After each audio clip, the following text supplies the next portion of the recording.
자, 이어서 법률행위의 목적 부분 같이 하실게요. 자, 우리는 지금 어디쯤 지나고 계시냐면 이쪽 보실까요? 민법총 측의 2장 법률행위 지금 만나고 계시고요. 이 부분입니다. 법률행위의 네 번째 좀 목적 이 부분 같이 하시겠습니다. 자, 법률행위 목적을 소위 유효요건이라고 해요. 우리가 계약을 했다. 그러면 그 계약이 유효가 되려면 관문 몇 가지를 통과해 줘야 돼요. 첫째, 그 계약이 확정돼야 돼요. 돈 액수가 얼마냐? 목적이 확정돼야 되고, 그 다음에 그 계약이 실현 가능성이 있어야 되고, 세 번째는 적법해야 되고, 네 번째는 타당성. 이거를 갖춰야 유효가 돼요. 그래서 법률위가 유효가 되기 위한 요건, 그래서 이걸 유효요건이라고도 이름을 붙이게 된 거예요. 그 유효요건은 네 가지입니다. 어떻게 암기해요? 확정 가능, 적법, 타당. One more time. 확정 가능, 적법, 타당. 네 가지입니다. 자, 여기서 두 문제가 나와요, 시험에. 두 문제. 그 두 문제는 바로 이 부분입니다. 타당성에서 민법 103조 있죠. 이 103조에 관한 거 하나. 이 부분 한 문제. 그 다음 공정성에 관한 거 있어요. 계약이 공정하냐, 불공정하냐. 공정하면 유효고 불공정하면 무효가 됩니다. 바로 공정성에 관한 거. 민법 104조죠. 이 부분 하나. 그 다음 이중매매 부분이 있습니다. 이중매매. 그래서 세 군데죠. 이렇게 세 군데가 시험에 타켓이 돼요. 세 개 중에 두 문제를 골라서 냅니다. 이렇게. 그래서 법률의 목적 그러면 103조, 104조, 이중매매 세 가지를 집중적인 타켓으로 만드시면 되겠습니다. 일단 머릿속에는 유효요건에 네 가지 있다는 거. 확정, 가능, 적법, 타당 네 가지 꼭 기억을 해 두실게요. 자, 먼저 확정성. 자, 계약이 유효하려면 목적이 확정돼야 됩니다. 대금이 얼마냐, 돈이 얼마냐. 이때 돈 얼마 줄 거냐. 이거를 보통은 계약할 때 돈 얼마 줄지를 정하고 해요. 근데 안 정해도 돼요. 계약할 때. 가령 너 월급 얼마 받아 그랬더니 나는 월급 한 달 300만 원이야. 그랬더니 옆에 친구는 나는 300인지 얼마인지 모르겠고 그건 모르겠고 한 시간에 2만 원씩이야. 시간당 2만 원씩이야. 그 금액은 모르죠. 총 금액은 모르죠. 그럼 금액은 나중에 확정이 돼. 나중에. 한 달 지나면. 시간당 2만 원씩이니까 몇 시간 일했느냐. 그래서 금액이 나오겠죠. 총 금액이. 그러면 계약할 때 금액은 안 정해져도 기준만요. 시간당 얼마 이렇게 기준만 정해도 좋다는 거예요. 그래서 계약 성립할 때 확정해야 되는 게 아니다라는 거죠. 꼭 기억하셔야 돼요. 그 다음 가능성. 확정 가능할 때 가능. 실현이 가능하다. 그럼 계약은 유효가 되고요. 실현이 불가능하다를 민법에서는 불능이라고 표현해요. 목적이 실현 불가능한 거예요. 불능. 이때 불능은 둘로 나누죠. 원시적 불능. 처음부터 계약할 때부터 불능인 거죠. 원시적 불능. 이러면 무효. 후발적 불능, 계약서 쓰고 나서 건물이 무너졌어요. 후발적 불능. 이땐 유효죠. 그래서 원시적 불능은 무효, 후발적 불능은 유효. 이렇게 두 개로 나눠지게 됩니다. 그 뒤에 개체과 책임, 그 다음에 채무불이행이나 우연부담은 계약법에서, 이 부분은 계약법에서 연결할 거예요. 일단 민총에서는 여기까지만. 불능은 두 개로, 원시적 불능은 무효, 후발적 불능은 유효. 이 부분 발표할게요. 그 다음 적법, 계약이 유효하려면 법규를 지켜줘야죠. 법규. 그 법규를 지키면 적법, 법규를 어기면 위법 이렇게 얘기하죠. 이때 법규정은 강행규정하고요. 그 다음에 임의규정으로 나누게 되죠. 강행규정은 대표적으로 물권법이 그래요. 물권법은 강행규정, 계약법은 임의규정. 이때 강행규정은 다시 두 개로 나눠지는데요. 효력규정과 단속규정으로 쪼개져요. 효력규정은 이 규정을 어기면 무효로 되는 겁니다. 근데 단속규정, 여기가 중요하죠. 여기에 삼각형 할게요. 단속규정은 법규정을 어겨도 무효가 아니라 유효라는 거예요. 세상에나. 법을 어겼는데 무효가 아니야. 그게 바로 단속규정이에요. 그래, 특이하죠. 그 시험 잘 나와요. 법을 어겼는데도 무효가 아니야. 유효야, 유효. 뭐가 있느냐? 이게 시험 문제죠. 미등기 전매 금지 규정. 소위 중간생략 등기 금지 규정은 무효가 아니라 유효입니다. 이걸 어겨도요. 자, 중간생략 등기가 무효가 아니고 유효가 된 이유는 이거예요. A가 부동산을 B에게 매매로 팔았다. 그리고 B는 C에게 다시 또 매매를 했다. 전매라고 그러죠. 매매 또는 전매. 그럼 등기를 어떻게 쳐야 되느냐면 A에게서 B에게로 등기를 치고 B에게서 C로 등기를 쳐야 되죠. 이렇게 순차적으로 넘어가는 게 맞아요. 이렇게 되면 B가 세금을 너무 많이 내게 돼요. 취득세, 양도세를 얘가 다 물게 되죠. 그런데 이걸 안 내려고 중간자 B의 등기를 생략하는 거죠. 이 등기를 생략하고 직접 등기를 하는 거죠. 이를 중간 생략 등기 또는 미등기 전매 이렇게 얘기하죠. 이거는 얘를 안 거쳐간 거예요. 안 거쳐가고 직접 이전 등기한 겁니다. 그런데 말이죠. 생각을 해보면 잘 생각해보면 B를 거쳐가지고요. A에서 B로, B에서 C로 거쳐가도 결국 이 부동산은 C 거예요. C 소유야. 이거 순차적으로 해도 C 소유 맞죠? 그 다음 B를 생략하고요. 생략하고 미등기 전매, 소위 중간 생략 등기를 해도 누구 거? C 소유. 결국은 똑같아요. 거쳐가도 C, 생략해도 C. 결국 똑같죠. 그래서 이거는 무효가 아니라 유효다. 단 얘한테 어떻게 해야 한테? 너 법을 어겼잖아. 너 법을 어기고 네가 세금을 안 내려고 미등기 전매를 한 거지. 그러니까 너 얘한테 어떻게 해요? 세금만 매기면 돼요. 세금만 매기고 이 거래 자체는 무효로 할 필요가 없어요. 왜요? 얘가 소유자인 건 똑같으니까. 그래서 미등기 전매 금지 규정, 소위 중간 생략 등기 금지 규정은 무효 아니고 뭐가 돼요? 유효라는 겁니다. 이게 바로 단속 규정의 대표다. 여기 별표하시면 돼요. 다음 네 번째죠. 확정 가능 적법 타당할 때 적법까지 됐죠. 마지막이 뭐죠? 타당성입니다. 네 번째 타당성 함께 하십니다. 타당성은 민법 103조가 규율하고 있습니다. 103조. 자, 103조 조문 보실까요? 자, 103조는 이렇게 적어놓고 있습니다. 제목은 반사회적 법률행위 그리고요 선량한 풍속이 있다 사회질서에 위반한 사항을 내용으로 하는 법률행위는 무효 이렇게 되어 있습니다. 즉 법률행위가 무효로 되는데 언제요? 선량한 풍속이나 사회질서에 위반하면 사회질서를 위반하면 그 계약은 무효로 된다는 거죠. 이를 뭐라고 표현해요? 위반에 동그라미 해볼까요? 내용이 사회질서를 위반했다. 그러면 그 법률행위는 계약은 무효로 된다는 거죠.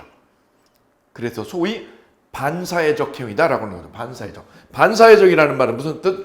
사회질서를 위반했다는 뜻입니다. 그러면 이 법률행위는 무효인데 이 무효는 절대적 무효다. 이렇게 앞에다가 절대적 무효 이렇게 넣어주시면 더 깔끔할 거예요. 자, 이 부분이 매년 시험에 나오는 타겟입니다. E+. 자, 레벨 1. 그럼 이 계약이 반사회적 행위가 아니라 그 판단 시기는 언제냐? 판단 시기는 법률행위 성립 당시입니다. 성립 당시라는 건 뭐죠? 계약서 쓸 때죠. 즉 A하고 B하고 계약을 할 때 시차가 있거든요. 시차가 잘 생각해 보시면 계약을 한 거는 2019년에 계약을 했어요. 이때 계약 성립한 거죠. 근데 이 계약에다가 조건을 붙여서 소송에서 이기면 성공보수로 내가 10억 건네줄게. 뭐하면? 소송에서 이기면 승소하면이죠.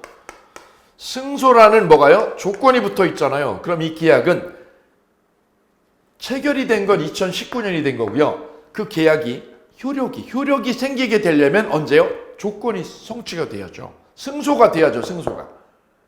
그럼 이 계약이 A하고 B 간의 계약이 반사회적인 계약이냐 아니냐는 바로 계약서 쓸 때 이때가 기준이다. 성립할 때 이때가 기준이지 조건이 성취된 이때가 기준이 되는 게 아니에요. 계약서 쓸 때다. 쓸 때. 그래서 반사회적 법률행위의 판단 시기는 언제다? 성립 당시다. 성립 당시 계약이 이루어질 때 성립 당시를 뭐라고 그래요? 이루어질 때 성립 당시 계약서 쓸 때. 오케이. 기출문제 전원합 위치입니다. 두 번째 레벨 1 판단 기준은요. 계약이 반사회적이다. 계약이 반사회적이다라고 판단하려면 그 기준이 있는데 첫째 볼까요? 조건이요. 불법 조건이 들어있어요. 이거 반사회적이에요. 불법 조건. 그 다음에 동기의 불법이 표시될 때 이때도 반사회적이다. 이거 두 개 별표하실게요. 그 다음에 세 번째는요. 내용이요. 내용이 반사회적이다. 세 가지는 꼭 기억하셔야 돼요. 법률행위가 반사회적이다라고 판단하려면 그 잣대가 있는데 그 잣대 첫 번째가 뭐죠? 조건이 불법이다. 조건이 불법이야. 마약 밀수해주면 내가 10억 건네줄게. 마약 밀수죠. 불법 조건이죠. 이거 무효예요. 그 다음 동기가 불법이죠. 동기가 불법인데 그게 어떻게 되면 표시가 되면 여기 발표. 표시가 되면 무효다. 내가 건물 임대를 얻었어요. 임대 얻는 건 불법 아니죠. 근데 임대 얻은 동기가 뭐냐면 동기가 도박장 만들려고 그래. 도박장 개설하려고. 그 도박장 개설이라는 거는 불법이죠. 그 불법적인 동기가 어떻게 하면 밖으로 표출이 되면 무효예요. 표출되면. 그 다음 세 번째는 내용이요. 내용이 반사회적일 때 첩계약처럼 배우자 있는 자가 내연관계, 불륜관계 지속을 목적으로 한다. 이거 반사회적이죠. 이게 무효다. 그래서 판단 기준 3개 기억하실게요. 그 다음 효과. 이 계약이 반사회적이면 첫째 절대적 무효다. 절대적 무효의 발표. 그 말은 누구든지 무효를 항변할 수 있다. 왜? 싸그리 무효니까. 절대적 무효는 싸그리 무효. 두 번째, 불법 원인 급여가 적용이 됩니다. 즉 A가 B하고요. 첩계약, 불륜관계 지속을 목적으로 계약을 했다. 불륜관계 첩계약. 회장님이 내연관계의 내연녀하고 첩계약을 목적으로 계약을 했어요. 불륜관계 지속해주면 3년 동안 3년간 불륜관계 지속해주면 내가 너한테 한 달에 500만 원 주고 아파트 하나 넘겨줄게. 그래 아파트를 줬다. 아파트를 지불이요. 아파트를 얘한테 내연녀에게 줬다 이거죠. 이때 이 첩계약이 무효로 됐어요. 무효로. 첩계약은 무효죠. 이 무효를 이유로 회장님이 준 아파트를 돌려달라고 내연녀에게 줬던 이 아파트를 돌려달라고 무효를 주장해서 아파트 뺏어올 수 있느냐? 뺏어올 수가 없어요. 이를 불법 원인 급여 이론이라고 그래요. 같이 해볼까요? 불법 원인 급여. 급여자는 회장님이죠. 급여자는 급여물 반환 청구를 할 수 없습니다. 무효 주장해서 못 돌려받아요. 이를 불법 원인 급여라고 부릅니다. 그러면 이 아파트는 누구 거? 내연녀 거가 돼요. 이런 이론을 왜 도출했느냐? 만약에 이분이요. 급여자가 이 회장님이 이 아파트를 돌려받게 되면 무효 주장해서 이걸 돌려받게 되면 어떻게 돼요? 내연녀를 버리고요. 버리고 또 다른 여자를 또 취할 거야. 그리고 또 버리고 또 취하고 이렇게 되면 사회 질서가 문란해지죠. 그래서 무효 주장해서 이거를 찾아오게 해요? 못 찾아오게 해요? 반환 청구를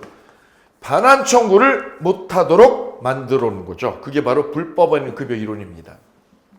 반환 청구를 한다 못 한다? 못 한다는 거다. 여기 별세개예요. 그래서 급여자는 이 아파트 준 거를 소유권 주장해서 못 찾아와요. 왜? 불륜관계를 내용으로 하는 반사회적 행위를 했기 때문에 못 찾아도록 법원에서 차단을 했다. 이 이론을 불법 원인 급여 이론. 두 가지 기억하실게요. 그래서 103조 위반은 첫 번째 절대적 무효라는 점, 두 번째는 불법 원인 급여 이론이 작동한다는 것 두 개 반드시 기억해 두셔야 되겠습니다. 이어서 시험에 잘 나오는 내용 중에 하나죠. 뒤로 가시면 그럼 어느 경우에 반사회적 행위에 해당이 되느냐 그 유형 문제를 공부하셔야 되는데 그 유형 보실까요? 레벨 3 보실게요. 레벨 3니까 별 3개죠. 시험 문제 단골입니다. 다음 중 반사회적 행위로 무효인 거를 골라라. 무효인 거. 밑에 보시면 반사회적 행위에 해당되지 않는 걸 골라라. 시험은 둘 중에 하나예요. 반사회적 행위로 무효인 거 고르든가 아니면 해당되지 않는 걸 골라라. 이렇게 둘 중에 하나 유형으로 시험 출제가 돼요. 둘 다 레벨 3. 자, 먼저 1번. 형사사건에서 변호사와 의뢰인 간의 성공무세 약정. 이거 반사회적 행위로 무효입니다. 여기서 포인트는 형사사건이죠. 주의할 거는 형사사건이 아니라 어디에서? 민사사건이죠. 민사사건에서 성공무수는 무효 아니고 유효입니다. 유효. 어디에서만 무효예요? 형사사건에서만. 형사사건에서만 변호사하고 의뢰인하고 성공무수 승소하면 10억 주기로 하는 거. 이거 무효다. 왜냐? 재판의 결과가 돈하고 연결돼 있죠. 그 변호사가 이겨야 성공보수를 받으니까 이기려면 재판부에게 연줄을 대든 이런 방법을 써가지고요. 이기려고 그러죠. 그러면 재판의 결과가 뭐하고요? 금품하고 연결되죠. 그래서 이거를 차단한 거예요. 그래서 형사사건에서 변호사하고 의뢰인 간의 무슨 약정? 성공보수. 이건 법적으로 현재 못 받아요. 현재 변호사들은 뭘로? 민사사건으로. 민사사건에서 성공보수. 이걸로 먹고 살고 있어요. 이건 무효 아니라 유효라는 거예요. 두 번째, 소송에서 증언 대가로 증언해줘. 나 소송하는데 지금 너가 증언해줘. 그럼 내가 돈을 10억을 줄게. 증언 대가로 과도한 금품이죠. 과도한 금품을 교부하기로 하는 약속. 이거 무효다. 재판의 결과가 금품하고 연결돼 있어서 무효. 세 번째, 보험사고를 가장해서 보험금을 부정취득할 목적으로 보험계약하는 거. 보험사고 가장해서 보험금을 타내려고 보험 내가 20개를 틀어놨어. 이거 반사회적이다. 왜요? 보험 질서가 문란해지니까 무효. 네 번째, 부첩관계 종료를 뭐로? 해제 조건으로 하는 징역. 이거 무효. 불법 조건이니까요. 부첩관계가 종료되는 거를 무슨 조건으로? 해제 조건으로 했다. 이거 무효다. 이 말은 4번은 이런 뜻이라고 그랬어요. 여기 남자분하고 내연녀하고요. 내연녀하고 계약을 할 때 이 남자분이 내연녀한테 아파트를요, 집을 증여로 줬어요. 집을 증여로 주면서 여기다 조건을 걸었다는 거죠. 조건을. 어떤 조건을? 헤어지면 너랑 나하고 불륜관계가 종료되면 아파트를 뭐 하기로? 도로 가져오기로. 종료되면 내연관계가 종료되면이죠. 종료되면 이걸 해제 조건이라고 그래요. 종료되면 어떻게 돼요? 집 도로 갖고 와. 이런 거죠. 그럼 남자의 속셈이 뭔지 읽으시면 돼요. 속셈이. 종료되면 집 뺏어온다는 거죠. 그 말은 뭐죠? 이 남자 입장에서는 내연녀가 헤어지자는 얘기를 못하게 막겠다는 거죠. 그 말은 뭘까요? 속뜻은 내연관계를 지속하겠다는 거죠. 종료되면 집 돌려달라. 이 말은 뭐죠? 내연관계 지속을 내용으로 하는 거니까 이거 반사회적이다. 불륜관계 지속이죠. 그래도 무효다. 무효. 4번 조심하시고요. 5번째, 일부 일처제에 반하는 무슨 계약? 첩계약. 내연관계죠. 첩계약 무효예요. 단 조심할 거는요, 첩관계 단절이죠. 단절은 뭐죠? 끊으면서, 첩관계 끊으면서 아이 양육비를 대주기로 하는 거. 이거는 유효다. 이건 조심하실 것. 이건 유효입니다. 그래서 첩계약은 무효지만 첩관계를 뭐 하는 거? 단절을 내용으로 하는 계약은 무효 아니에요. 왜요? 반사회적인 게 아니죠. 불륜관계를 끊어내는 거니까. 그 다음에 6번째, 이미 매도된 부동산에 관한 저당권자가 적극가담해서 저당권 설정하는 것. 자, 그림으로 그려드리면 이렇게 됩니다. A와 B가 부동산에 대한 매매 계약을 체결했어요. 매수자죠, 매수자. 그런데 그러면 이 부동산은 누구한테요? 매수자에게 넘어가게 될 거예요. 중도금까지 들어왔어요. 중도금까지. 그런데 C가 A한테 적극가담해서 어떻게 했냐면 그 부동산을 나한테 어떻게 해줘? 저당 설정해줘. 저당 설정해야 돼. 저당 잡혀줘. 저당을 잡혀줘. 저당을. 누가 적극가담해서? C가 적극가담해서. 이러면 이 법률의 의미는 무효로 됩니다. 적극가담이라는 이 부분 때문에. 그래서 이미 뭐가 된 거? 매도된 부동산에 적극가담에 의해서 저당 설정한 거. 이거 반사회적 행위로 무효로 됩니다. 최근 판례 중에 아주 중요한 거예요. 최근 판례. 그 다음 7번째, 과도한 위약벌. 위약벌이 과도하다. 이거 무효다. 반사회적이다. 그 다음 어떤 일이 있어도 이혼하지 않겠다. 이런 각서 무효예요. 반사회적 행위로 대표적인 거죠. 대표적인 거 8개 간직하셔야 되고요. 이어서 레벨 3, 반사회적 행위에 해당하지 않는 것. 이 부분도 집중적인 출제 대상입니다. 자, 보실까요? 첫 번째, 유형이 총 유형이 보면 꽤 많습니다. 자, 첫 번째요. 세금 관련된 거. 세금 관련된 거는 다 반사회적 행위가 아니에요. 탈세죠. 탈세나 이런 세금 관련 부분은 반사회적 행위로 몰아갈 수 없어요. 첫째, 양도세를 누가? 매수자가 부담하기로 특약한 거. 원래 양도세는 누가 내요? 매도자가. 근데 그 세금을 누가? 매수자가 내기로 특약하는 거. 이거 불법 조건 아니에요. 세금을 떠안는 거 가능하죠. 두 번째, 다운계약서죠. 다운계약서. 10억짜리 아파트인데 세금을 덜 내려고 7억으로 계약서 금액을 낮추는 거죠. 이 다운계약서는 왜 하는 거죠? 세금 때문이죠. 이거 반사회적 행위 아니에요. 다만 이거 다운계약서 쓰는 거는 실거래가 신고를 안 한 거죠. 그래, 실거래가 신고를 안 한 거라서 불법은 맞아요. 불법인데 반사회적 행위는 아니라는 거야. 조심하시기 바랍니다. 그 그 다음 명의신탁이죠. 내 앞으로 있는 부동산을 친인척 앞으로 명의를 이전하죠. 왜 할까요? 세금 때문이죠. 세금을 안 맞으려고, 중과세를 안 맞으려고 명의를 옮겨놓죠. 명의신탁이죠. 이것도 탈세죠. 그래서 반사회적 행위 아니에요. 최근 전원합의체예요. 그 다음 중간생략 등 이것도 왜 하죠? 탈세 때문이죠. 그래서 네 가지죠. 네 가지. 양도세 인수하는 거, 양도세를 인수하는 거, 그 다음에 다운계약서를 쓰는 거, 그 다음에 명의신탁하는 거, 그 다음에 중간생략 등기는 다 네 가지 모두 본질은 탈세를 목적으로 하는 거죠. 이것들은 법을 위반한 거는 맞지만 반사회적 행위는 해당하지 않는다는 거. 꼭 기억하십니다. 네 가지요. 탈세 그리고 네 가지 한꺼번에. 두 번째, 노태우 씨가 비자금을 조성해서 금융권에다가 맡긴 거. 맡기는 걸 뭐라고 그래요? 은닉한 거죠. 이거는 반사회적 행위 아니라는 게 판례예요. 그 다음 허위로 근저당 설정한 거. 이것도 반사회적 행위 아니다. 아주 중요하죠. 우리 시험에는 20번 정도 출제가 됐었으니까요. 아주 중요한 타켓이다. 이렇게 보시면 돼요. 이거는 허위계약이죠. 허위계약. 허위계약을 한 거지 내용이요. 내용이 문란한 건 아니거든요. 반사회적 행위는 내용 자체가 문란해야 돼요. 근데 이거는 계약을 허위로 한 거예요. 계약을. 허위로 근저당을 잡은 거지 내용이 문란한 거 아니기 때문에 103조에 해당되지 않습니다. 그 다음 네 번째, 국가기관의 강박에 의해서 증여를 했다. 이거는 의사결정 과정에 하자가 있는 거예요. 그래서 취소사유다. 강박으로 증여한 거는 의사결정할 때 의사가 결정되는 과정에 과정에 뭐가 있는 거예요? 하자가 있다. 결함이 있는 거죠. 그래도 무슨 사유? 취소사유지 103조 위반으로 몰아갈 수 없다. 강박에 의한 증여. 이것도 여러 번 나왔고요. 그 다음 다섯 번째, 무허가 건물 임대 놓는 것도요. 가능하죠. 얼마든지 가능해요. 그 다음에 농지에 대한 임대차. 이것도 반사회적 행위 아닙니다. 불법이지만 반사회적 행위는 아니에요. 다음 도박빚 변제를 위해서 부동산 처분에 뭐를 준 거? 대리권 수양. 이거 많이 헷갈려하는 거죠. 체킹해 볼게요. 삼각형. 도박이죠. 도박빚은 반사회적이에요. 노름빚은. 세상 모든 사람이 노름만 한다. 사회 질서 엉망되죠. 그래 무효예요. 노름빚은 자체는 무효예요. 그래서 이런 일이 생긴 거예요. 실제로.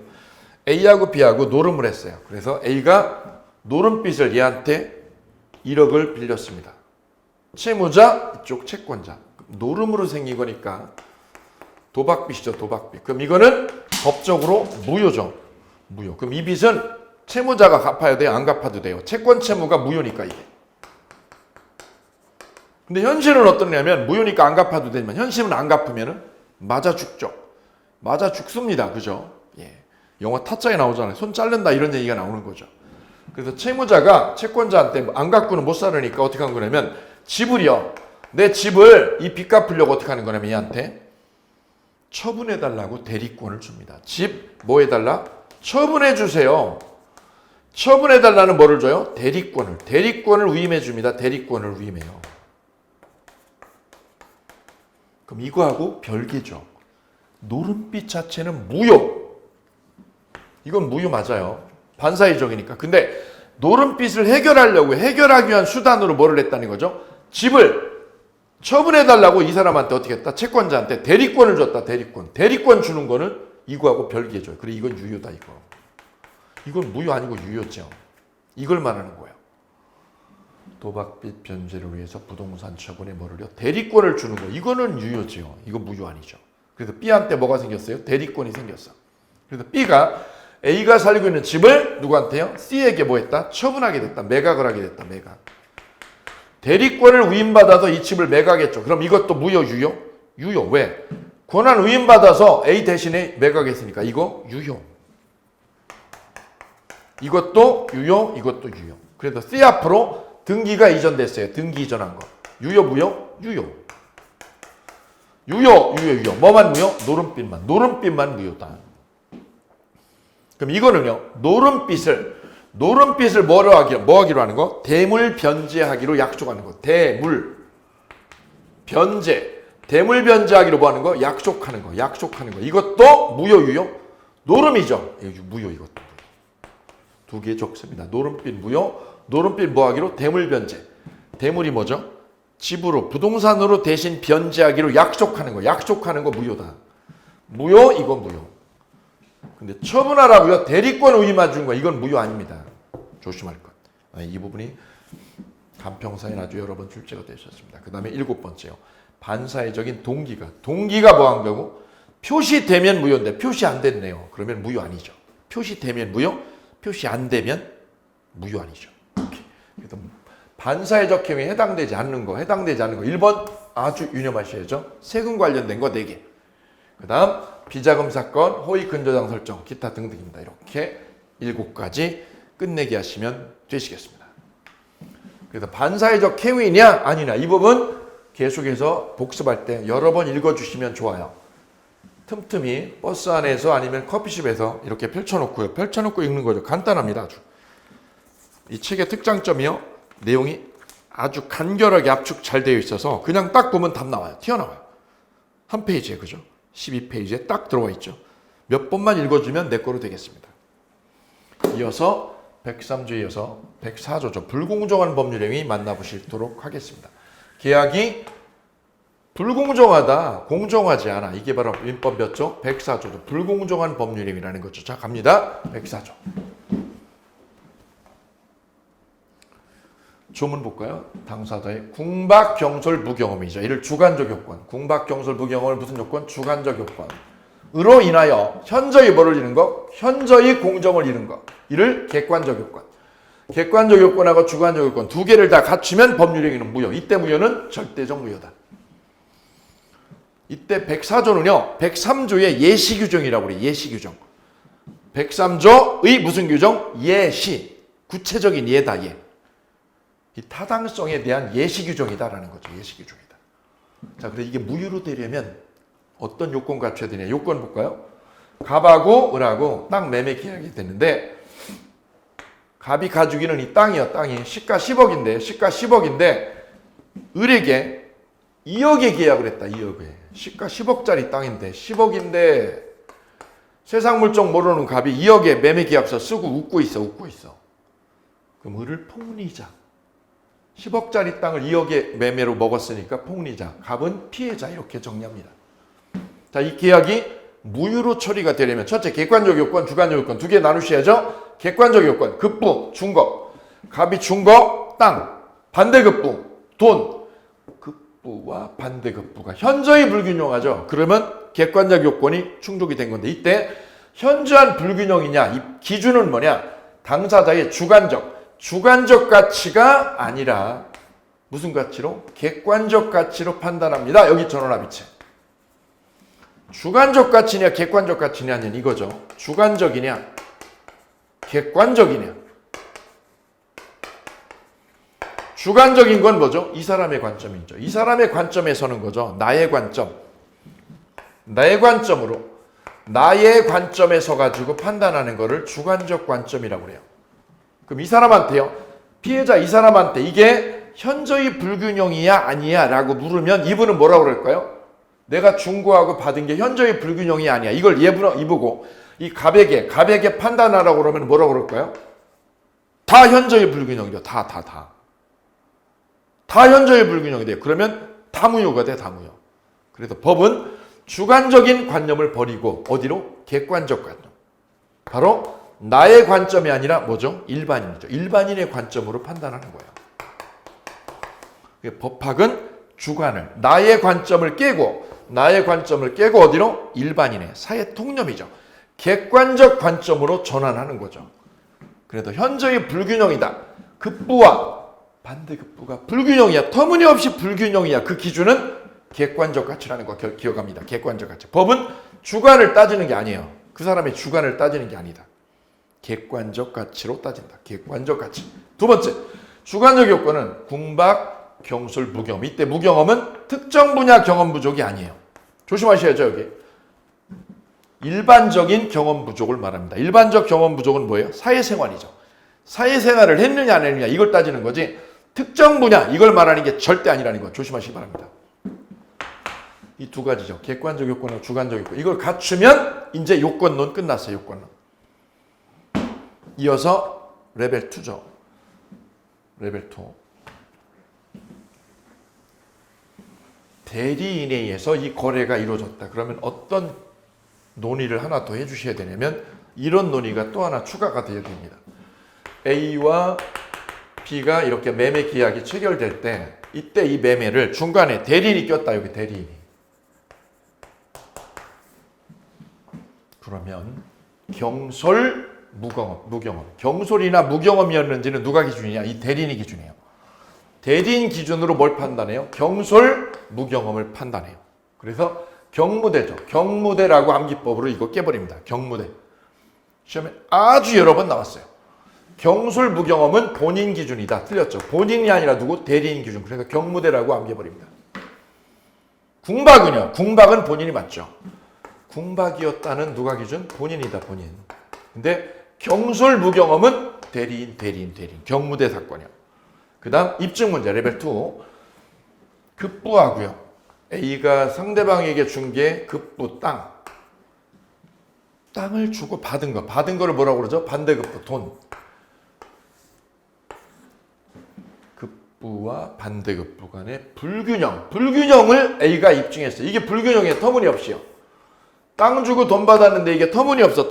내가 10억짜리인데 2억밖에 못 먹었어요. 불균형이죠. 이것만으로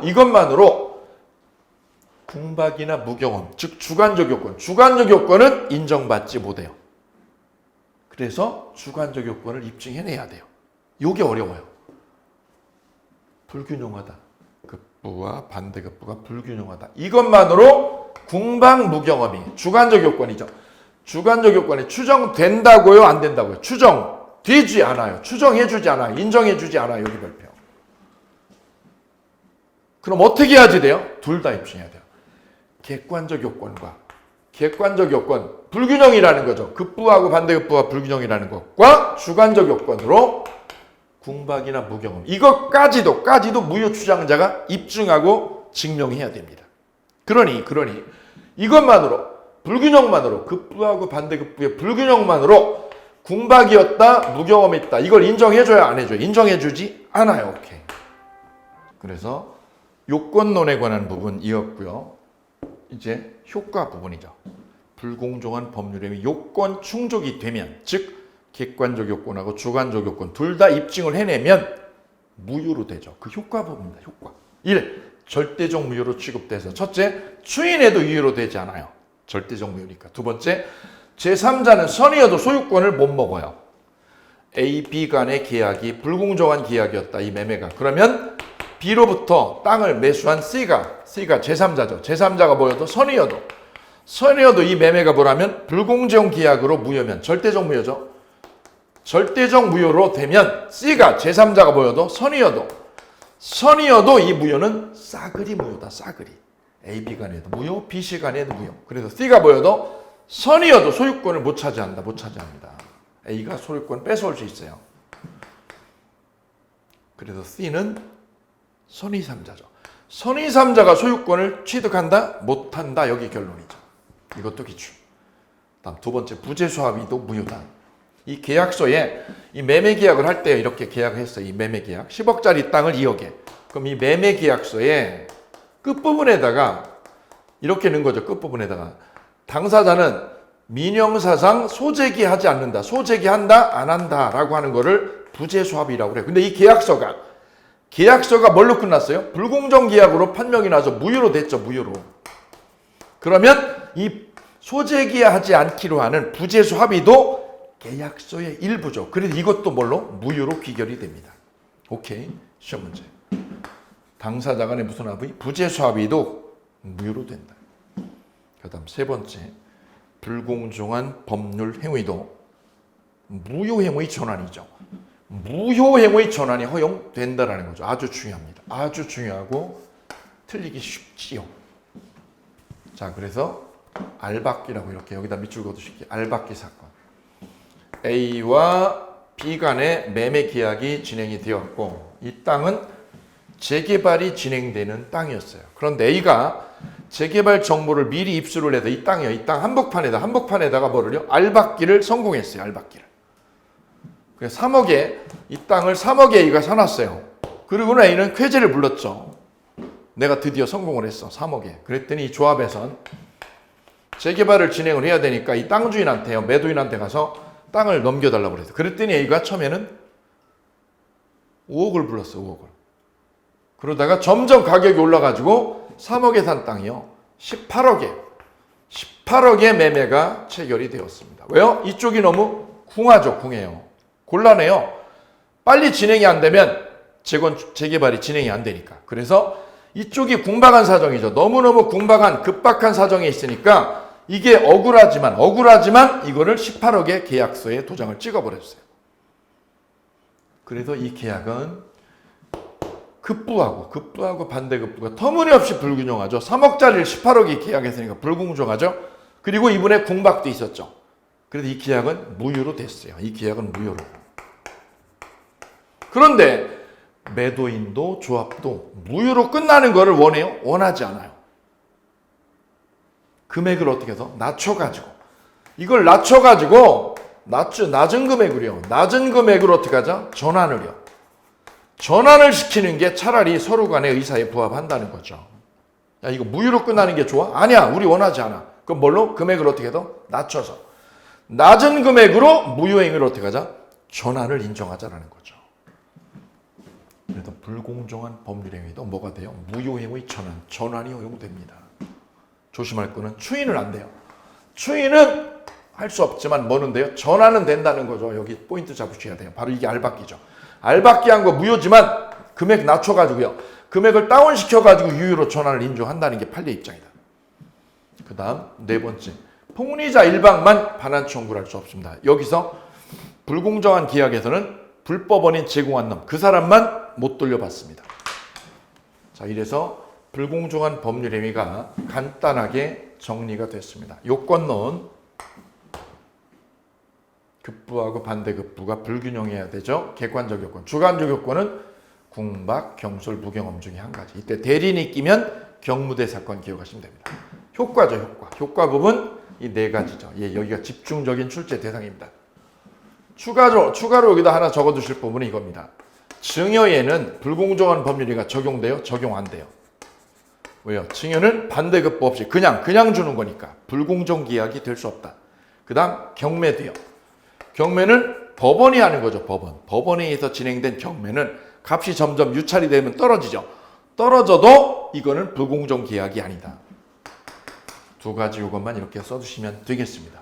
이래서 불공정한 법률행위까지 법률행위 2호 정리했습니다. 그래서 법률행위의 유효요건에 확정 가능 적법 타당 됐죠? 그 다음에 이 부분이죠. 백사조까지 정리가 됐고요. 이어서 법률행위에서 출제 비율이 제일 높다고 하는 이중매매를 정리하도록 하겠습니다. 이중매매 보실게요. 이중매매는 그림으로 먼저 소개를 하면 갑이 부동산을 을과 매매 계약을 체결하고 계약금을 받고 그 다음에 뭐까지요? 중도금까지 받았다. 만약에 여기다 계약금만 을이 매수자가 넣었다면 어떻게 해요? 매도인이 얘한테 내가 10억에 매매 체결했거든요. 근데 병이 와가지고 이 부동산 내가 20억에 살게 이렇게 제의를 하면 갑은 어떻게 하면 돼요? 이 계약 깨버리면 돼. 어떻게 깰까요? 계약금 2배 물어주고 계약 깨버리면 되죠. 깨버리고 누구한테요? 병한테 20억에 매매해버리면 돼요. 계약금만 들어오면 이 계약 깨버리고 이쪽으로 계약 진행해도 별 문제가 없어요. 그런데 뭐까지요? 중도금까지 들어오면 얘가 깨요 못 깨요? 파기를 못하죠. 바로 이때를 전제로 합니다. 이중매매는. 중도금까지 지불이 된 이런 상황을 전제 조건으로 한다. 해제가 안 돼요. 얘가 계약금 2배 물고도 해제가 안 되죠. 이때 갑이 병에게 매매를 또 해버렸다. 이중매매를 했다. 1매매, 2매매. 이쪽은 1매수인, 병은 2매수인.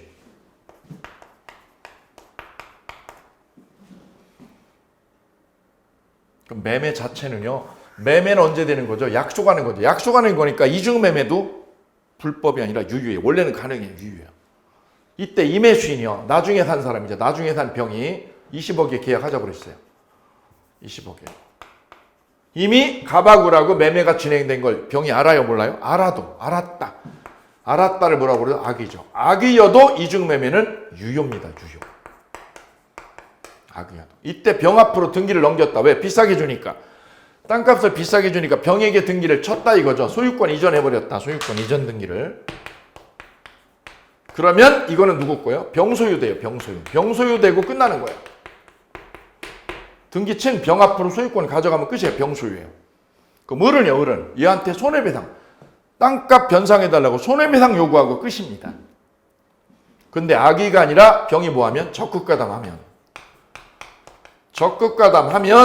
적극가담이라는 거는 병이 얘를 꼬셨다. 해유를 했다. 꼬셔가지고 매매가 되면 이때는 이 매매가, 이 두 번째 매매가, 이 매매가 무효로 된다. 무효. 왜 무효? 반사해줘요. 이 거래가 문란해졌다. 이 두 놈 때문에 거래가 문란해져서 이 매매는 무효로 됩니다. 무효로. 반사회적 행위. 바로 103조 위반이 문제가 됩니다. 103조 위반. 이중매매가 갑자기 등장하게 된 거는 바로 이거죠. 103조 위반하고 직결되어 있기 때문입니다. 어느 조건하에 악의일 때요 적극가담하면 임의수인이 적극가담하면 무효로 됩니다. 103조 위반으로. 오케이. 바로 이때 병이 적극가담했어. 그러면 을은 갑하고 매매를 했죠. 그래서 을은 병에게는 등기를 뺏어올 요구할 권리가 없어요. 왜냐? 을은 매매를 갑과 체결했기 때문에 을이 가지고 있는 이 권리는 채권입니다. 채권. 나 등기 넘겨줘 너한테. 나한테 등기 넘겨달라고 하는 채권만 있습니다. 채권. 그 채권은 계약자인 갑에게 요구하는 거지 누구한테요? 제3자죠. 병에게는 요구할 수가 없는 겁니다. 그래서 을은 병에게 등기 넘겨달라 할 수 없어요. 누구한테요? 갑에게만 할 수 있다. 갑에게만. 이때 이 매매가 무효니까요.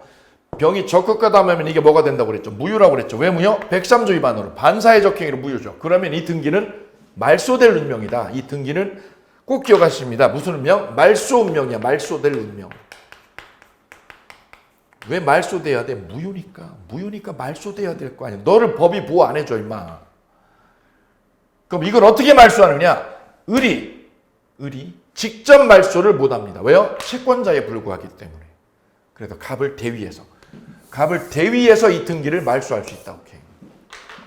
이 부분이 포인트가 되겠습니다. 이때 이게 말소가 되면 병으로부터 다시 땅을 거래한 누구? 전득자가 있어요. 전득자가 뭐여도 선이어도 이게 무효니까 이것도 어떻게 돼요? 말소될 운명 똑같다. 이것도 말소야.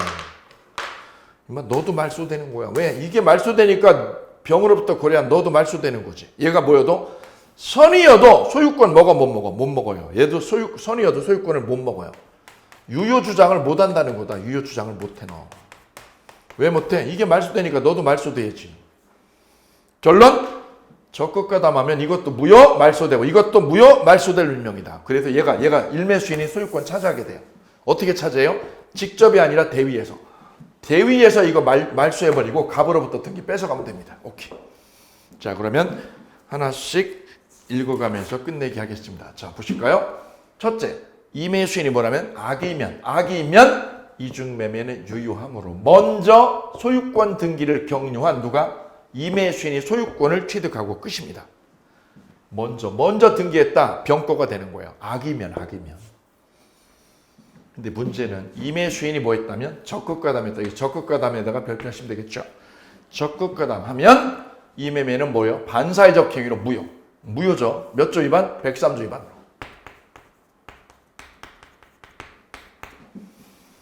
자 여기서 1번 구체적으로 파고 들어갈 게 몇 개 있죠. 바로 이 부분이 시험 문제. 을은 일매수인이죠.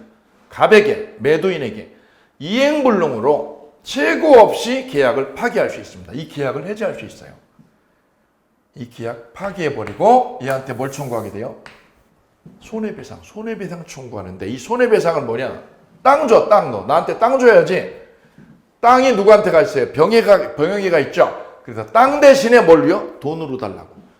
본래 채무에 대신하는 손해배상. 그를 전보배상이라고 합니다. 무슨 배상? 전보배상을 청구할 수 있다. 여기 발표. 땅 달라고 임마 땅 달라고. 너 땅 못 주지 왜? 병에게 줘서. 그럼 뭐 달라고? 돈 달라고. 전보배상 청구합니다. 땅 대신에 돈으로 전보배상. 두 번째, 을은 직접 병에게 소유권 달라고 할 수 있다? 없다죠. 없다. 왜요? 을은 채권자에 불과하기 때문에. 그래서 어떻게 한다? 갑을 대위해서 갑을 대위에서 등기 말소해버리면 됩니다. 오케이. 직접 안 되고 대위에서. 세 번째, 을은 직접 병에게, 여기 직접이 또 나왔죠. 아까 직접 할 수 없다고 그랬어요. 뭐를 할 수 없어요? 등기를요. 등기를 얘한테 직접 말소해달라고 할 수 없어요. 왜요? 이유가 채권이니까요. 채권은 계약자인 갑에게 요구하는 거지 제3자에게 요구하는 거 아니죠. 그런데 세 번째는요. 이 세 번째 삼각형 하시면 직접 병에게 뭐를요? 채권 침해로 불법행위 책임을 물을 수는 있습니다. 헷갈리는 거죠. 바로 2번하고 헷갈리는 거예요. 을이 등기를 병에게 달라고 할 수는 없어요. 채권자니까. 그런데 을이 병에게 직접 뭐를 할 수 있느냐? 손해배상이죠. 손해배상을 요구하는 건데요. 어떻게? 을의 채권을요. 을의 채권을 누가요? 제3자 네가 짓밟았잖아. 내가 갑에 대해서 가지는 채권이 있거든. 이 채권을 짓밟은 놈, 침범한 놈이 어느 놈이에요? 병이죠. 병이 뭐해서? 적극과담해서. 그래서 을은 채권 침해로 병에게 손해배상을 치고 들어가는 건 되는 거예요. 등기를 요구하는 거는 안 되는 거예요. 직접 뭐는 안 돼요? 등기 요구는 하면 안 돼요. 근데 직접 뭐는 돼요? 손해배상은 돼요. 손해배상. 이 두 개의 미묘한 차이, 이게 시험 타켓이 되겠죠. 그 다음 네 번째 지문 연결합니다. 네 번째 지문. 을은 자신의 등기 청구권이죠. 이 등기 청구권을 보존하기 위해서 이 매매를 채권자 취소를 할 수 있느냐? 없습니다. 이 채권자 취소권은 금전채권이요. 금전채권을 보존할 때만 써먹을 수 있어요. 채권자 취소는 무슨 채권을? 금전, 돈 빌려줬을 때. 돈 빌려준 채권자만 채권자 취소권을 쓸 수 있어요. 그런데 을은 매매 계약을 체결해서 무슨 채권이요? 금전 채권이 아니라 뭐가 생긴 거죠? 등기 청구권이 생긴 거예요. 등기 청구권이라는 채권이 생긴 거지 금전 채권이 생긴 게 아니기 때문에 이 매매를 취소할 수가 없어요. 등기 청구권을 보존할 때는 채권자 취소를 쓸 수 없어요. 그래서 등기 청구권을 뭐하기 위해서? 보존하기 위해서는 두 번째 매매를 채권자 취소를 할 수가 없다는 사실이다. 그 다음 다섯 번째, 전득자 정은 선의여도요 유효를 주장할 수 있나요? 없다. 소유권도 못 먹어요. 전득자는 말소. 이게 말소되니까 이것도 말소. 그래서 시험 문제 나오면 저절로 그냥 작대기 2개 거버린대요. 작대기 2개. 적극가담 나오면 작대기 2개 말소. 이것도 말소. 전득자가 보여도 선의여도 소유권을 주장할 수 없습니다. 소유권 차지할 수 없습니다. 끝. 마지막이죠. 주의. 임의수인 병의 대리인. 말 자체가 어려워요. 따라오기가. 자, 그림으로 도해를 하면 옆에다 그림을 그려주시면 좋을 것 같습니다. 갑이 을과 매매 계약을 했고 1매매 계약. 근데 병에게 말려들어서 병에게 또 매매를 했어요. 그럼 이중매매가 된 거죠. 이렇게 2매매, 1매매, 2매매. 근데 병이 자기가 매매를 한 게 아니라 누구한테요? 대리인한테 이를 위임했어요.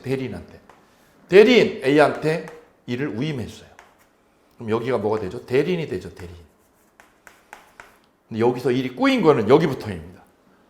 이 병이라는 사람은 법을 어긴 적도 없고요. 얘가 얘한테 이중매매하자고 꼬신 적이 없어요. 이중매매하자고 병은 꼬신 적이 없어요. 병은 그럼 누구? 본인이죠. 본인. 대리인 여기는 본인이죠. 본인. 본인은 이중매매가 된 거를 모르고 있어요. 근데 누가? 이 대리인 놈이 이중매매를 야기를 했어요. 얘가 적극가담을 해버렸어요. 대리인이 적극가담을 해서 이중매매를 완성을 해버렸어요. 그러면 문제는 이 두 번째 매매가 본인을 얘기하면 이중매매인 거를 몰랐다고 그래요. 나 몰랐지. 선이죠. 선이고. 대리인을 가지고 가면 뭐라고 그래요? 적극가담 한 놈이죠. 그러면 이 이중매매, 이 두 번째 매매가 법적으로 무효로 되느냐 유효로 되느냐가 중요해질 거죠. 무효로 되면 얘가 소유권을 못 먹고요. 유효로 되면 소유권을 얘가 먹어요. 그때 대리인에 의해서 어떤 거래가 대리인에 의해서 이루어졌을 때 그 법률의 의의가 하자가 있었느냐 유무는 누구 기준이죠? 대리인 기준이죠. 이거 대리법에서 공부하죠. 대리인이 기준인데 대리인이 뭐 했기 때문에 적극가담했기 때문에 본인이 선이어도요. 선이어도 이 두 번째 매매는 무효로 되는데 아무런 장애가 되지 않습니다. 그러니 대리인이 기준이 되는 거예요. 대리인 기준. 그래도 본인이 뭐여도 이중매매에 대해서 선이어도 대리인이 뭐한 이상 적극가담한 이상 이 매매는 무효로 된다. 무효로 되면 아무 문제가 되지 않는다. 그래서 대리인이 뭐 했다면 적극가담한 것에 대해서 병이 뭐여도 선이어도 본인은 몰랐죠. 본인은 우씨 나는 몰랐어. 얘가 장난한 거. 그래도 법은 본인 기준 아니고 누구 기준? 대리인 기준. 그래서 이 매매는 뭘로요? 무효로 되고 얘는 소유권 차지할 수 없다. 무효야 무효. 너 못 먹어. 왜 못 먹어? 네 대리인 놈이 적극가담해도 이거 무효로 됐어 임마. 그래서 병은 소유권 먹는다? 못 먹는다. 시험 문제. 무효로 되면 장애가 되지 않는다. 또 시험 문제 31이 오케이. 그래서 대리인이 적극가담하면 계약은 꽝이 돼요. 오케이. 그래서 이중매매의 중요한 사례 쟁점을 한손 노트를 통해서 정리를 해봤습니다. 그리고 법률의 해석 부분인데 이거는 여러분에게 각자 넘겨드리도록 하고 기본 강의로 대체를 하시면 될 거예요. 기본 강의 내지 심화 강의로. 여기까지 오늘 한손 노트 마치도록 하겠습니다. 감사합니다.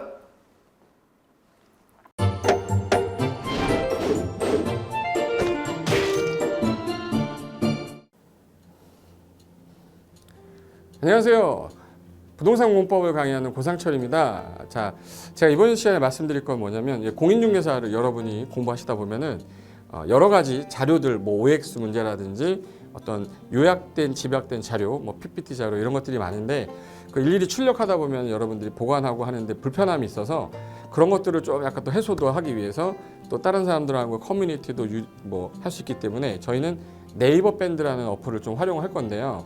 그 네이버 밴드에다가 자료를 올려놓은 거를 내가 다운을 받고 내가 보는 방법에 대해서 알려드릴 테니까 이 부분에 대해서 제가 시작하는 거 똑같이 따라 하시면 설치부터 사용 방법까지 말씀드릴 테니까 그대로 따라오시면 됩니다. 자, 1단계 네이버 밴드 어플을 다운받습니다. 자, 그럼 네이버 밴드 다운을 어떻게 받냐? 자, 플레이스토어 우리 안드로이드 버전으로 갈게요. 그래서 플레이스토어를 누르시면 화면이 바뀌면서 지금은 이제 컴퓨터 화면을 제가 이제 좀 크게 보이게끔 해놓은 거라서 여러분 핸드폰에는 아마 맨 위에 여기 검색창이라는 게 있을 건데 여기다가 제목을 넣는 거예요. 제목을 뭐라고 쓰냐면 네이버 밴드 아니면 밴드 이렇게 쳐도 돼요. 밴드 치면 제일 상단에 나오죠. 그래서 이제 네이버 요 밴드가 요 초록 색깔 바탕에 B자예요. 밴드. 그래서 이제 여러분은 설치 누르시면 됩니다. 자, 2단계 그럼 네이버 밴드를 일단 들어가셔야 돼요. 들어가서 검색하기 전에 밴드 어플을 누르면 위측 상단에 이 돋보기 모양이 있을 거예요. 이 돋보기 모양을 누르기 전에 우리가 이제 검색을 해야 되잖아요. 누르시면 검색 컨트롤 가요. 여기다가 우리 공수모라고 치면 돼요. 공수모 치고 엔터 치면 이제 그동안 이제 우리 공수모 관련된 게 나올 건데 제일 상단에 있을 겁니다. 그래서 여기 네이버 33개가 밴드가 나왔는데 그중에 여기가 1등이죠. 자, 그럼 이제 3단계 해당 공수모 밴드로 들어갔습니다. 그럼 들어가시게 되면 가장 첫 화면에 공인중개사 수험생 모임이거든요. 원래 그 수험생들만 위한 모임이기 때문에 시험 정보하고요. 어떤 자료들이 있어요. 뭐 OX 문제, 뭐 오지선다 문제, 그리고 이제 요약된 자료들 그런 거 공부할 수 있는 활용하는 어떤 밴드고요. 이 강의와 관련된 어떤 특강이 있다거나 할 때 공지사항 같은 거 그리고 지속적으로 교수님들께서 자료를 올려드릴 거기 때문에 요 관련된 자료 관련된 거 어떤 거 있는지 잠깐만 한번 보겠습니다.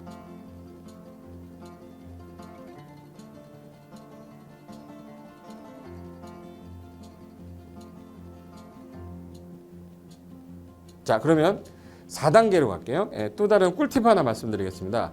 모바일 1일 학습이라는 건데 핸드폰으로도 내가 하루에 짬을 내는 시간, 예를 들어서 전철을 타거나 버스를 탄다거나 화장실을 간다거나 할 때 1일 그 공부 학습 방법을 알려드릴 건데요.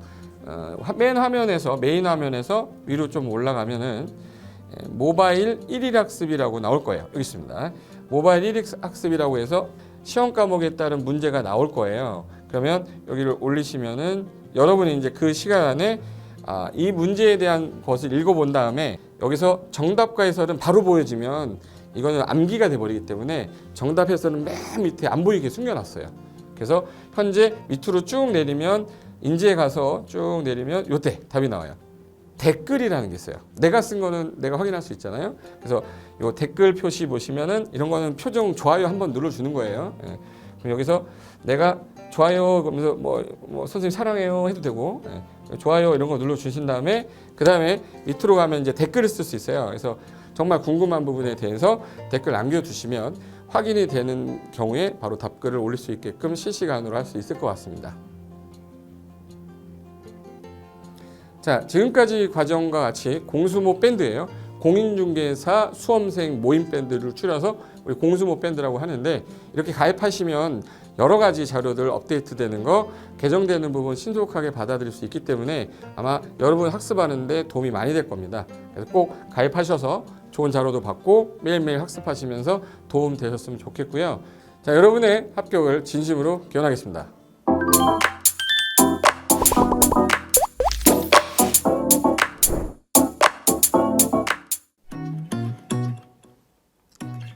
자, 안녕하십니까. 자, 이번에는 부동산 실무 일반인들이 어떤 도움을 받기 위한 관련된 밴드에 대해서 소개를 시켜드릴 건데요. 일단은 검색창에다가 365 부스라고 치시면 돼요. 365 부스인데 365일 부동산 스터디라는 밴드예요. 네이버 밴드인데 요 365 부동산 스터디라는 밴드 일단 클릭하시면 현재는 이제 4만 명 정도 되는 밴드인데요. 우리가 일반인들이 어떤 부동산 정보를 습득하는 데 있어서 이 정보를 얻기가 되게 쉽지가 않습니다. 내가 어딘가를 찾아본다고 해서 잘 찾을 수 있는 것도 아니고 어떤 전문가들이 하는 말들이 이 친밀성이 있는 건지 아닌지에 대해서도 우리가 잘 믿을 수가 없는 거기 때문에 그런 정보를 그래도 좀 손쉽게 찾아볼 수 있게끔 저희 이제 이 밴드에 구성된 전문가들이 정보를 좀 제공해 주는 거기 때문에 아마 유용하게 활용할 수 있을 거고요. 내가 부동산 중에 토지를 좀 알고 싶다 또는 상가를 좀 알고 싶다 또는 나는 내 집 마련을 위해서 청약이 좀 궁금하다. 근데 그게 솔직히 어디 가서 물어보거나 어떤 정보를 찾기 쉽지 않아서 그것 때문에 만들어진 밴드라고 보시면 돼요. 그래서 365일 내내 부동산을 어떤 공부한다는 취지로 밴드에 들어오셔서 질의응답도 하시고 궁금한 사항에 대해서 예를 들어 문의를 하시면 저희가 관련된 정보를 또 제공해주는 그런 밴드라고 보시면 되겠습니다. 어떤 밴드냐면 한번 보시면은 지금 현재는 공지사항이 제일 먼저 나올 건데요. 이 공지사항은 기존에 있던 오프라인이 어떤 강좌가 있으면 그 강좌에 관련된 거 세미나라든지 그래서 평소에 이제 우리가 이제 접하지 못했던 강의들 있죠. 이렇게 진행이 된다라는 거 공지를 좀 하는 그런 내용들이고요. 하나 좀 더 올리면 자 이제 우리 교수님이에요. 교수님 중에 상가 교수님이 최근에 예를 들어서 법이 바뀌었어요. 법이 바뀌게 되면 최근에 바뀐 법이 이러한 바뀐 법이 있으니 중개업을 한다거나 투자를 할 때 좀 유의해서 알아보시면 좋겠습니다라는 거를 올려놓을 거예요. 기존에 올려놓은 자료가 있으면 또 찾아보시면 되는 거니까 이렇게 해서 계속 밴드에서 소식을 받으시면 실전에 굉장히 도움을 많이 받을 거라고 예상합니다. 부동산 관련된 내용 중에서 하나 더 보시면 이제 랜드프로에서 직접 우리 프로그램 만들고 있어요. 그래서 부동산 까발리기, 부동산 부티크 이런 TV 관련돼서 부동산 팁 있죠. 예를 들어서 청약을 받아야 되냐 말아야 되냐, 지금 강남권 아파트를 투자해야 되냐 말아야 되냐 이런 정보를 쉽게 여러분들이 접하지 못하기 때문에 그런 관련된 것들을 시대에 맞게 흐름에 맞게 부동산 시장이 이제 요동치면 내가 지금 집을 팔아야 되냐 사야 되냐 그런 것들에 대해서 신속하게 정보를 들을 수 있는 밴드니까 시간이 나실 때마다 자주 들어오시고 저도 자주 들어가서 좋은 정보 남겨드릴 테니까 자주 들어오시기 바랍니다. 저는 부동산 공법하고 부동산 토지 투자를 강의하는 고상철이었습니다. 자주 밴드에서 뵙도록 하겠습니다. 자, 수고하셨습니다.